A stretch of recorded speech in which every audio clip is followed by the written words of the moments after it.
오늘 우리에게 주신 하나님 말씀 함께 보겠습니다. 에베소서 5장 15절부터 21절까지 말씀 함께 보도록 하겠습니다.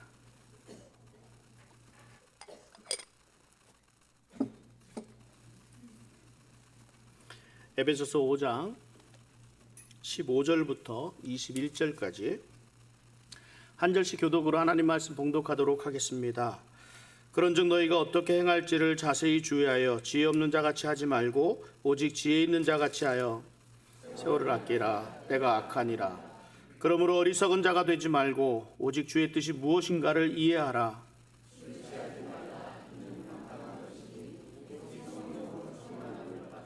시와 찬송과 신령한 노래들로 서로 화답하며 너희의 마음으로 주께 노래하며 찬송하며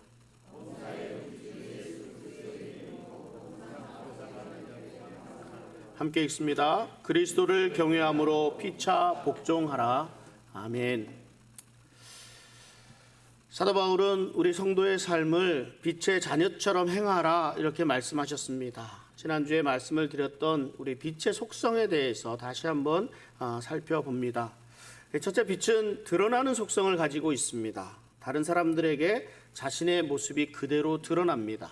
그래서 본이 되는 모델로서의 삶을 잘 살아야 합니다. 우리 성도들의 모습을 보고 많은 사람들이 하나님께 영광을 돌릴 수 있도록 해야 합니다. 어떻게 되어야 많은 사람들이 우리들의 모습을 보고 하나님께 영광을 돌릴 수 있겠습니까? 우리 그리스도인들이 잘 살아야 합니다. 잘 되어야 합니다. 그리스도인의 가정으로 행복해야 합니다. 그리스도인의 기업으로 많은 사람들의 칭찬을 받아야 합니다. 특히 또 그리스도인 학교라고 하는 이런 곳에서는 좋은 학생들 많이 배출해야 합니다. 그런데 행복한 가정, 좋은 기업이 될 수 있는 그런 방법이 어디에 있겠습니까? 일반적인 영리를 목적으로 하는 곳과는 좀 달라야 합니다. 나만 잘 먹고 잘 산다는 생각을 하고 있으면 안 됩니다. 세상의 다른 사람들은 모두 자기 자신만을 위해서 살 때 그리스도인은 다른 사람들을 위해서 살아가는 모습이 보여야 합니다. 세상의 많은 사람들은 우리가 그리스도인이기 때문에 오히려 우리에게 더 많은 것을 요구하기도 합니다. 더 많은 사랑, 더 많은 희생을 요구합니다. 왜 그럴까요? 우리는 빛으로 드러나 있기 때문에 그렇습니다. 예수 믿는 사람이 뭐 그리 대단하다고 나에게 더 가혹한 기준을 갖다 대느냐, 이렇게 반발해서는 안 됩니다. 왜냐하면 우리는 대단한 존재입니다. 저와 여러분은 그냥 이렇게 그럭저럭 살아가는 그런 존재가 아니란 말입니다. 예수 그리스도로 말미암아 의롭게 된 사람들입니다. 다른 사람들과는 존재적으로 다른 존재라는 것을 우리는 알아야 합니다. 그래서 예수님께서는 우리를 빛이라 말씀하셨습니다. 다른 사람들에게 드러난 삶을 살아가는 존재입니다. 우리가 우선 이것을 인정해야 합니다. 제가 이곳에서 오래 목회를 하다 보니까 가는 곳마다 아는 분들이 참 많습니다. 비록 제가 알아보지는 못해도 그분들은 저를 알아보시는 때가 많습니다. 그래서 저는 눈이 마주치면 무조건 인사합니다. 물론 제가 기억을 제대로 하지 못해서 이름조차 알지 못할 때도 있고 그렇지만 눈인사만이라도 아는 척이라도 하면서 인사를 합니다. 그러니까 이렇게 살아가는 것이 어떤 때는 매우 불편합니다. 또 많이 불편하지요. 그런데 어떡합니까? 제가 벨리 한인 장로교회 목사라는 거는 누구나 다 알고 있는 사실인데 말입니다. 불편함을 감수해야지요. 오히려 말 한마디, 행동 하나라도 더 조심해야 합니다.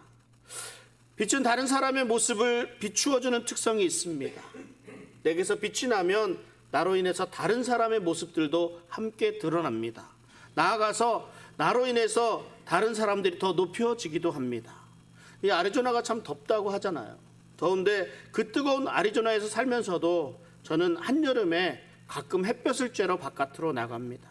물론 오래 햇볕 아래 있다는 것은 아닙니다. 잠시 실내에서 에어컨 바람에 있다 보면 몸이 차가워집니다.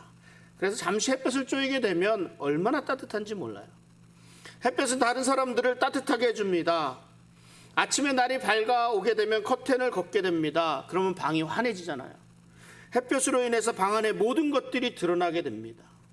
해가 드는 방과 그렇지 않은 방은 정말 차이가 많습니다.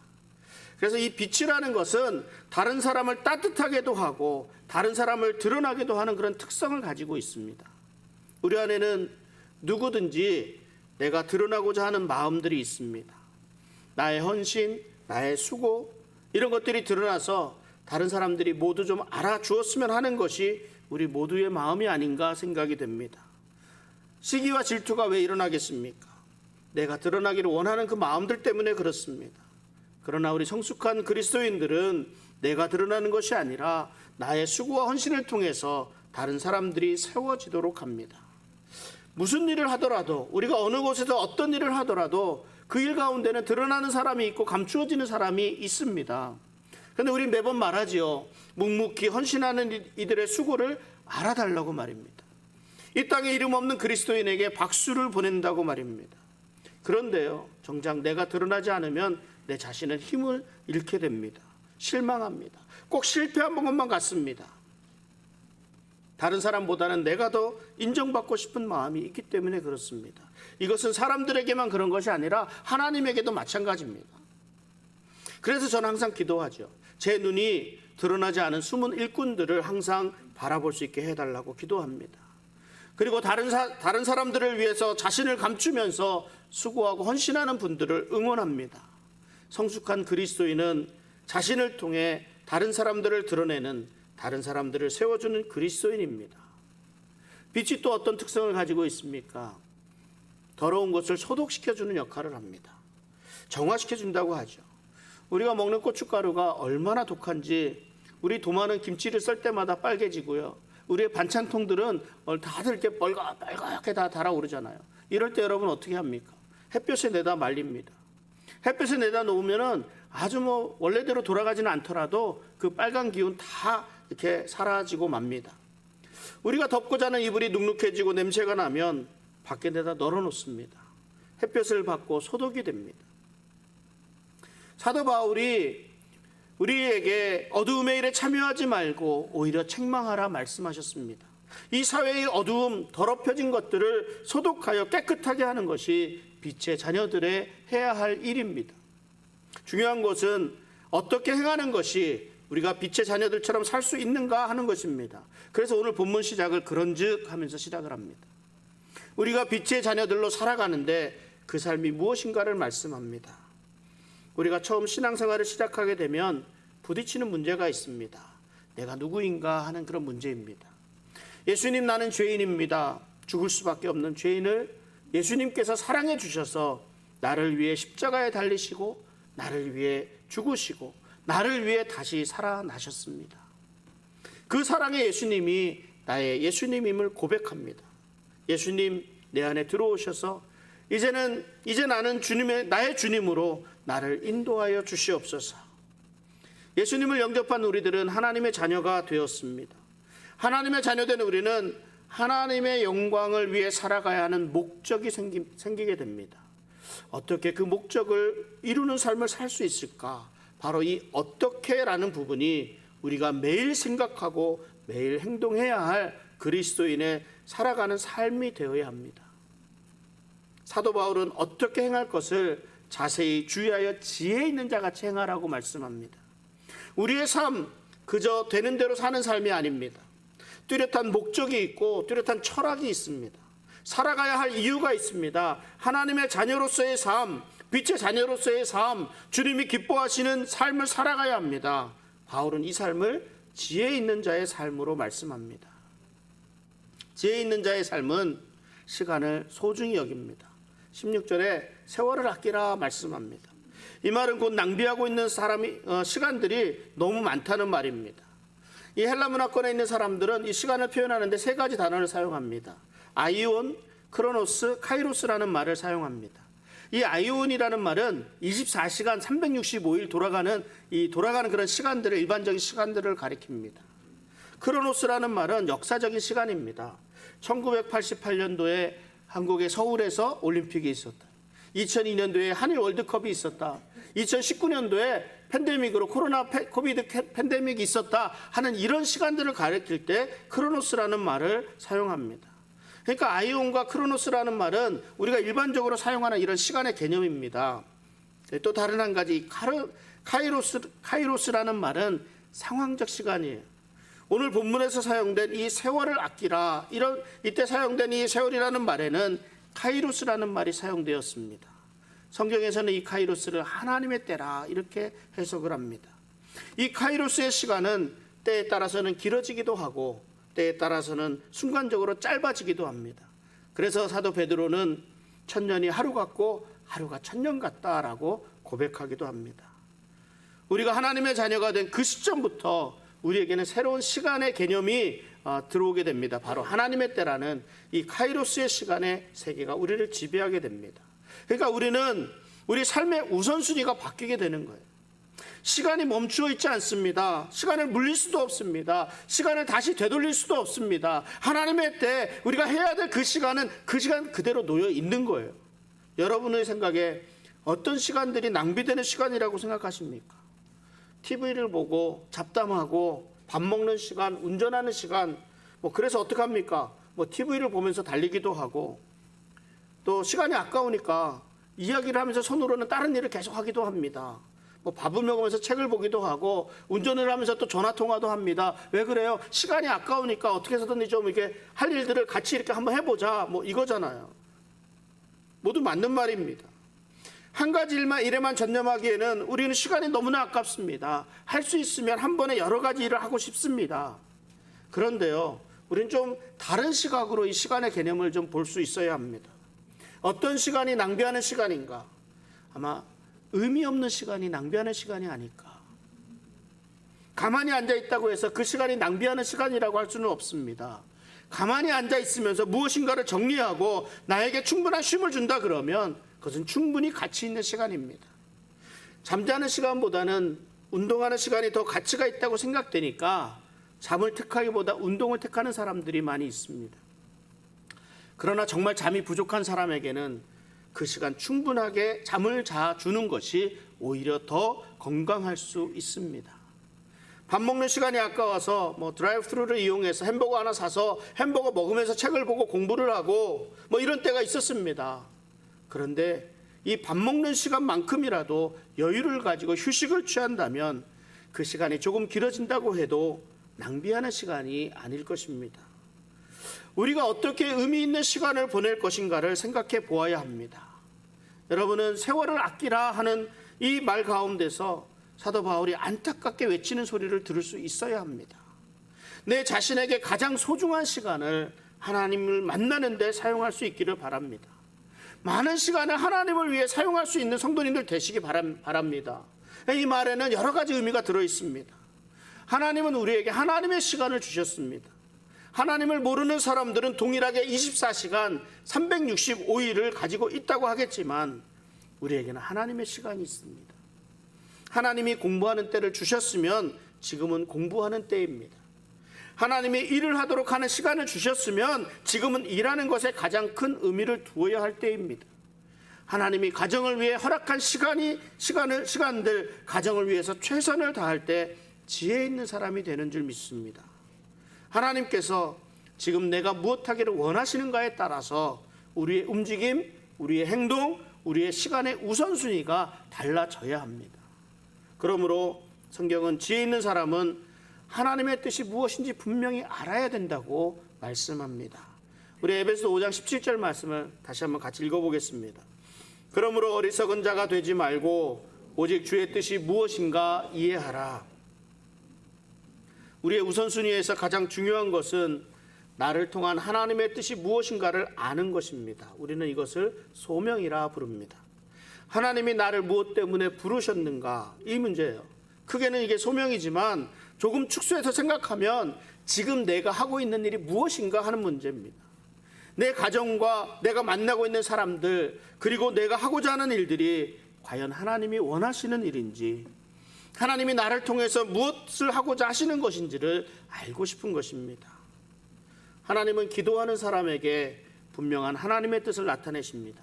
어떻게 확인할 수 있을까요? 말씀을 통해서 확인할 수 있습니다. 하나님의 말씀을 읽어가는 중에 깨닫게 하시고 나아갈 길을 열어주십니다. 하나님의 뜻을 알 수 있는 방법이 두 가지가 나왔습니다. 벌써 기도하라, 말씀을 읽어라. 기도하지 않고 말씀을 읽지 않고 어떻게 하나님의 뜻을 분별할 수 있겠습니까? 그리고 하나님은 하나님의 말씀에 깨달음이 있은 이후에는 우리의 환경과 우리의 만나는 사람들을 통해서 그 확신을 심어주십니다. 목사님을 통해서, 기도의 동역자를 통해서, 함께 교제하는 많은 사람들, 아니면 우리의 환경을 통해서 하나님의 뜻에 맞추어 몰아가시기도 합니다. 기도와 말씀을 통해 하나님의 음성을 들을 수 있는 우리 성도님들 되시기를 바랍니다. 또한 지혜 있는 사람은 성령이 충만한 사람이라 말씀합니다. 우리 5장 18절에 보면 술 취하지 말라 이는 방탕한 것이니 오직 성령으로 충만함을 받으라 말씀합니다. 술 취하지 말라라는 이 말씀 가운데는 이 헬라적인 그런 문화적인 배경이 있습니다. 유대인들은 술 취하는 것을 수치스럽게 여겼습니다. 그런데 헬라인들은 오히려 신전에서 술 취하는 것을 자랑스럽게 여겼습니다. 그것은 술에 취하게 되는 것은 이 술의 신인 디오니소스의 영감을 받을 수 있는 행동이라고 믿었기 때문입니다. 그래서 이교도들은 이 신전 제사를 통해서 술을 마셨고 술에 취해서 자연스럽게 춤을 췄고 방탕한 이런 성적인 행위들을 이렇게 가져왔습니다. 또한 절제력을 잃고 큰 소리로 노래를 부르기도 했습니다. 이러한 모습들을 너무나 잘 알고 있어요. 그래서 바울이 이 술 취함과 성령 충만함을 비교하고 있습니다. 이 둘 사이에 비슷한 면이 참 많거든요. 술 취한 사람이 술의 힘을 의지하듯이 성령에 취한 사람은 성령님을 의지하여서 행동하게 됩니다. 성령 충만으로 얻게 된 기쁨이 자연스럽게 신령한 노래를 부르도록 한다는 것입니다. 그런데요, 우리가 성령 충만함 없이는 아무도 그리스도인으로 살아갈 수가 없습니다. 연약한 인간의 의지로는 날마다 유혹에 넘어가기가 쉽습니다. 어두움 생활, 옛사람의 속성을 이길 수 있는 힘은 성령 충만함으로 얻을 수 있습니다. 여러분, 성령 충만함을 어떻게 받을 수 있을까요? 성령 충만은 하나님이 주십니다. 성령 충만은 내 삶을, 나의 능력을, 내 지식을 내려놓을 때 전적으로 하나님을 의지할 때 임하게 됩니다. 성령은 구하는 자에게 주신다고 말씀하셨습니다. 우리가 기도할 때에 성령 충만을 위해서 기도해야 하는 이유입니다. 성령 충만은 한 번에 끝나는 것이 아닙니다. 우리가 매일같이 계속해서 반복적으로 구해야 합니다. 이것을 이해하기 위해서는 우리가 성령 세례와 성령 충만에 대한 그 차이점을 좀 알아야 합니다. 우리가 예수님을 주님으로 영접하고 거듭난 때에 우리에게 성령님이 임하십니다. 우리는 이것을 성령 세례라 합니다. 예수님을 나의 구주로 고백한 때에 성령님이 우리 안에 거하시게 됩니다. 우리가 성령에 의지하지 않고는 우리가 예수님을 주님이라고 고백할 수가 없게 됩니다. 하나님은 우리가 꼭두각시 인형이기를 원하지 않습니다. 내 안에 계신 성령님 마음대로 내 삶을 주관하도록 하지 않으십니다. 왜냐하면 우리를 인격체로, 하나의 인격체로 만드셨기 때문입니다. 그래서 우리의 삶을 성령님이 결정하고 성령님이 이끌어 가시는 것, 그것은 아니게 됩니다. 우리가 구할 때에, 우리가 하나님을 의지할 때에 그 하나님, 성령 하나님이 움직이시고 행동하는 거예요. 이것을 성령 충만이라 합니다. 성령 충만한 사람인가 그렇지 않은가 우리는 어떻게 알 수 있을까요? 그 열매를 보고 알 수 있다고 말씀합니다. 성령 충만한 사람에게는 그 삶의 열매가 나타납니다. 오늘 본문에서는 그 열매를 4가지로 설명하고 있습니다. 우리 19절부터 21절까지 같이 한번 다시 읽어보도록 하겠습니다. 시와 찬송과 신령한 노래들로 서로 화답하며 너희의 마음으로 주께 노래하며 찬송하며 범사의 우리 주 예수 그리스도의 이름으로 항상 아버지 하나님께 감사하며 그리스도를 경외함으로 피차 복종하라. 아멘. 성령 충만한 사람은 서로 화답하는 열매를 맺게 됩니다. 우리 교회에서 가장 중요하게 생각하는 것 중에 하나가 바로 공동체 모임입니다. 공동체 안에서 화답하는 교제가 이루어져야 합니다. 시와 찬미와 신령한 노래들로 화답하는 것입니다. 세상 모임과 그리스도인들의 모임이 다른 것은 그 안에 예수 그리스도의 사랑이 있느냐 그렇지 않느냐에 따라 다릅니다. 예수님의 사랑이 공동체 안의 한 지체로서 서로에게 전해질 수 있어야 합니다. 공동체 모임을 하면서 서로 비방하고 시기하고 질투하고 남의 이야기하고 험담하는 것에 열을 내서는 안 됩니다. 물론 모여서 남의 얘기 하지 않으면 재미가 없잖아요. 남의 얘기를 하더라도 좋은 얘기만 좀, 사실 남의 얘기하는 거 그렇게 좋지 않습니다. 좋은 얘기도. 시와 찬미와 신령한 노래들로 화답하는 것이 성령 충만의 열매라고 하였습니다. 성령 충만한 사람의 입에서는 사랑의 말들이 나오게 되어 있습니다. 서로를 염려하는 말들이 나오게 되어 있습니다. 서로에게 위로가 되고 또 서로에게 힘이 되는 말들이 나오게 되어 있습니다. 우리 기독교의 황금률이라는 것이 있습니다. 받고자 하는 만큼 주라라는 그런 말씀입니다. 내가 칭찬을 받고 내가 위로를 받고 내가 좋은 말을 듣기를 원하는 사람, 다른 사람을 칭찬하고 위로하고 격려해야 합니다. 우리 가운데 누구나 실수할 수 있습니다. 그런데 그 실수를 가지고 계속 비난만 하고 있으면 내가 실수할 때 똑같이 그 비난을 받게 되는 거예요.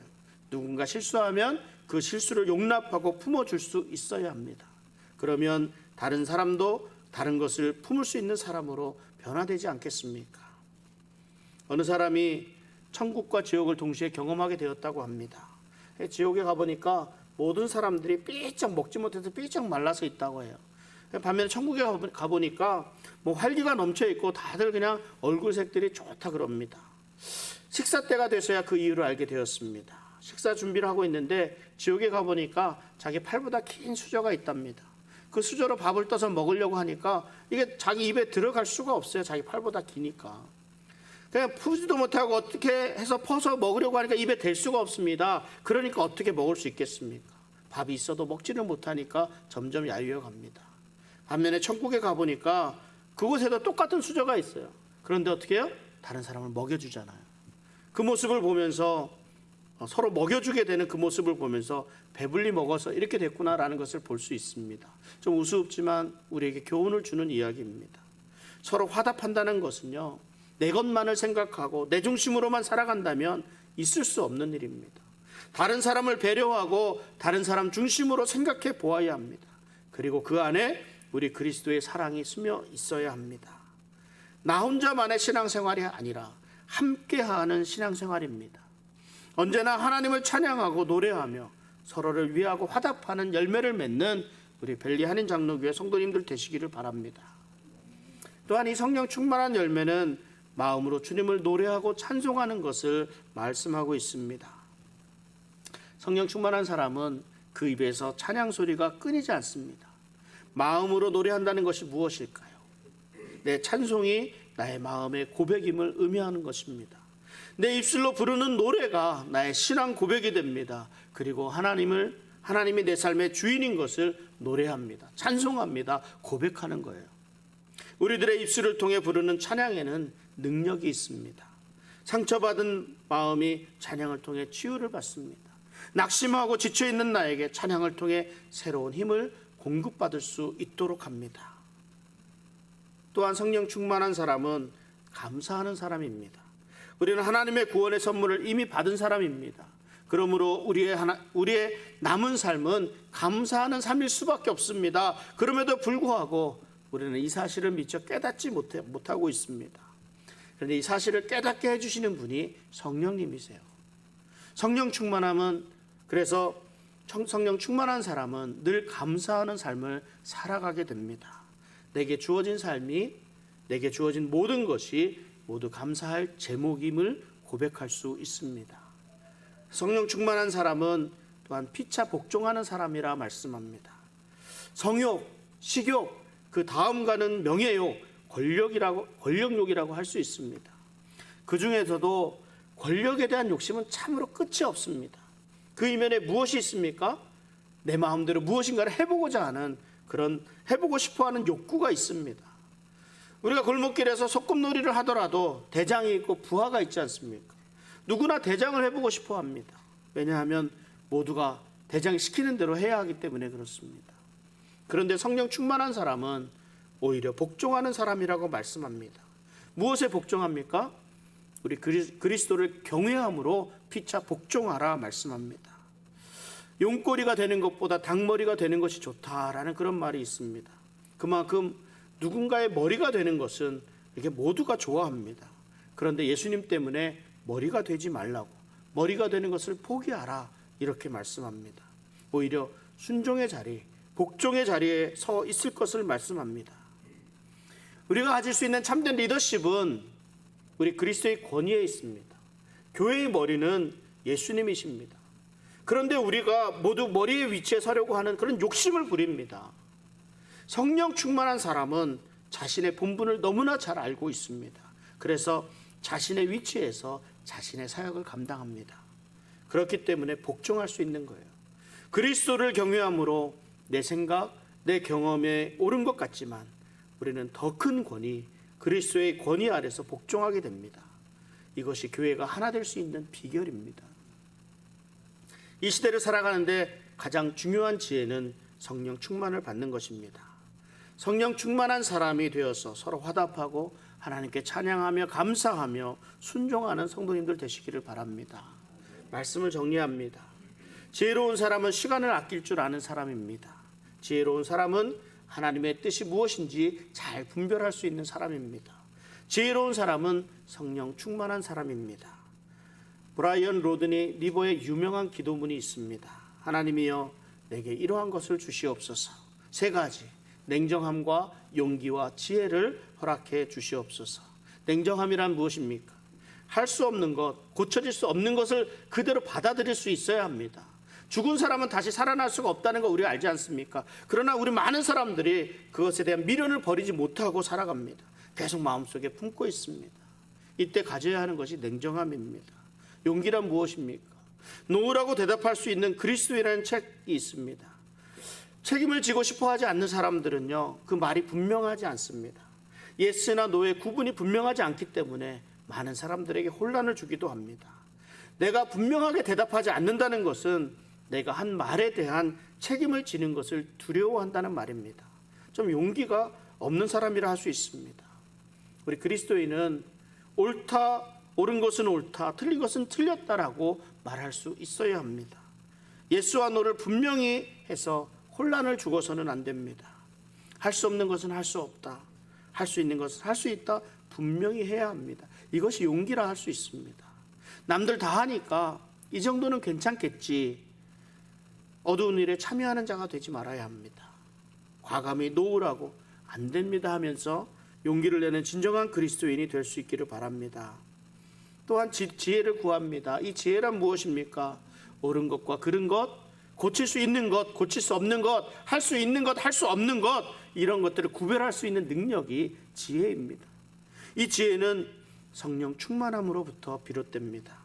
시간을 아끼고 하나님의 뜻을 분별하고 서로 화답하고 찬송하고 감사하며 복종할 수 있는 것은 우리가 성령 충만할 때에야 비로소 가능합니다. 성령 충만을 받으시기 바랍니다.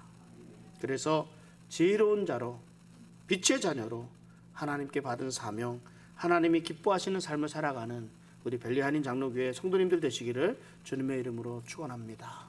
기도하겠습니다. 하나님, 부족하고 연약한 우리 가운데 임재하셔서 성령의 능력으로 살아가는 그리스도인의 삶이 되게 하여 주시옵소서. 우리에게 주어진 시간이 많지 않음을 깨닫게 하시고 하나님의 때를 바르게 분별할 수 있는 지혜를 주시옵소서. 성령 충만한 은혜를 주셔서 우리 맡겨주신 사명 잘 감당할 수 있게 하시고 풍성한 열매 맺어갈 수 있도록 도와주시옵소서.